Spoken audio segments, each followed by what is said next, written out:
আসসালামু আলাইকুম। ১০০টা ব্লগ চ্যালেঞ্জের আজকে ফার্স্ট ব্লগ আমার। আজকের ব্লগটিতে আমি আপনাদের দেখাবো আমাদের গ্রামের বাসাতে কীভাবে আমরা আমাদের গ্রামের ছেলেরা মিলে আমড়া মাখাই। সাধারণত ছোটোবেলা থেকে যারা গ্রামে বড় হয়ে ওঠে তাদের গ্রামের এমন কিছু স্মৃতি থাকে যেগুলো কখনোই ভোলা সম্ভব নয়। আমড়া মাখানোর শুরুতেই আমরা আমড়াগুলোকে খুব ভালো করে কেটে নিচ্ছি। এখানে আমড়া কাটতে হাসান এবং আমাদের শ্রদ্ধেয় বড় ভাই চঞ্চল ভাই কাজ করছেন।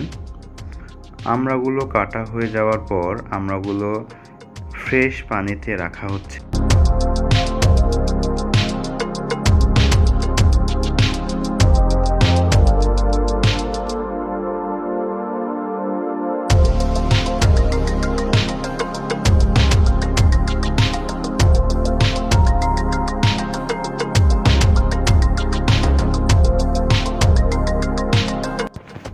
আমড়াগুলো কাটার পর এখন আমরা আমড়াগুলোকে ফ্রেশ পানিতে ধুয়ে একটি বড় গামলাতে আমড়াগুলো রাখছি। এরপর আমরা আমড়াগুলোকে ছোট ছোট করে কেটে নিব।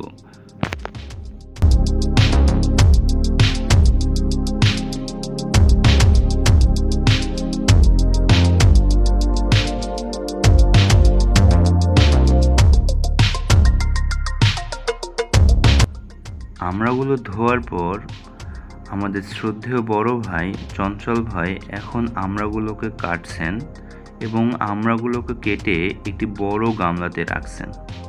দেখুন আমাদের আমড়া কাটা সম্পূর্ণ শেষ হয়ে গেছে এবং দেখতে কত সুন্দর লাগছে। আমড়া কাটা শেষ হয়ে যাওয়ার পর এখন আমরা আমড়ার উপর কিছু মশলা ছিটিয়ে দিলাম। এরপর মশলা সহ কিছু কাসুন্দি এবং লবণ ছিটিয়ে দিলাম যাতে এগুলো খেতে আরও বেশি টেস্টি হয়। এখন হাসান গাবলাটিকে ঝাঁকিয়ে গাবলার উপর থাকা আমড়া এবং মশলাগুলোকে মিক্স করতেছে যাতে সবগুলো আমড়া সমান পরিমাণ মশলার সাথে মিক্স হয়ে যায়।